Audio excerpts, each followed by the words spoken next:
But there's nothing moderate about Sunday entertainment on London Weekend. Looking at the latter end of the day, at 4 o'clock, an evil baron turns Sir Terry into a dog. Doesn't say what breed. Fortunately, this all happens in the Smurfs. At 4:30, a change of programme. We're now showing an episode of Just William as a tribute to Diana Dors.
Botty, why don't you go and sit in your study? Yeah.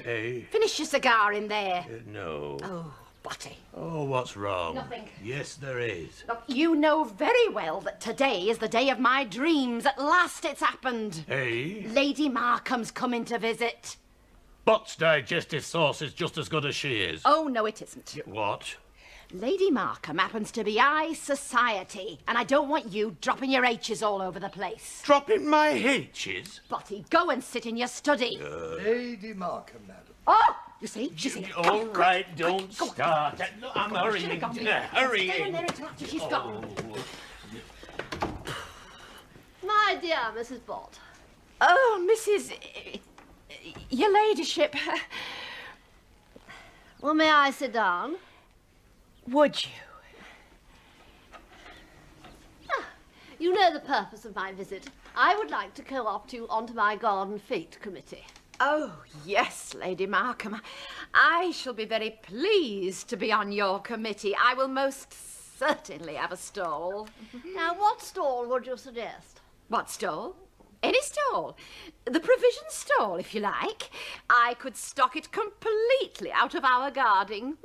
One of the gardeners could cut the various things, and then one of the chauffeurs could bring all the stuff along to you in one of the cars. One of the cars. Of course, I could take the fancy stall. I could buy all the things up in town, jewellery, leather and such like, and stock it all regardless. Then again, I could have one or two stalls. I always say it is such a pleasure to do anything in the cause of charity. I said to Botty... Botty? Botty, my hubby.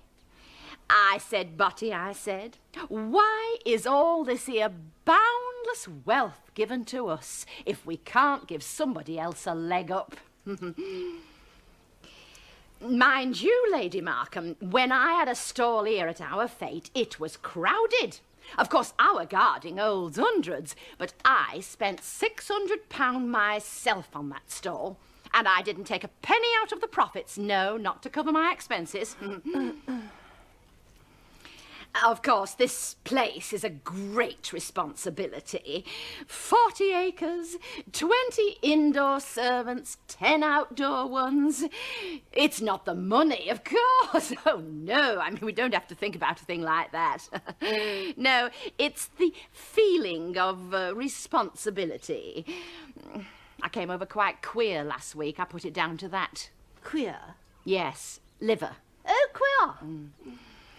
Of course, it was a great relief and no mistake to get the furnishing of this place off of our minds. You wouldn't believe how much poor Botty had to fork out for the furnishings of this house. Do you know, have you any idea how much I paid for that chair you're sitting on? I've really no idea. 100 quid, down. Oh, did you? Perhaps you don't think it's a real antique. And perhaps you don't think that these diamonds I'm wearing are real. I'm quite sure they are. You must excuse me soon. I do have other calls to pay. Those are very nice pearls you've got on. They're rather like mine. In fact, I'll just close the curtain. The sun must be on your back.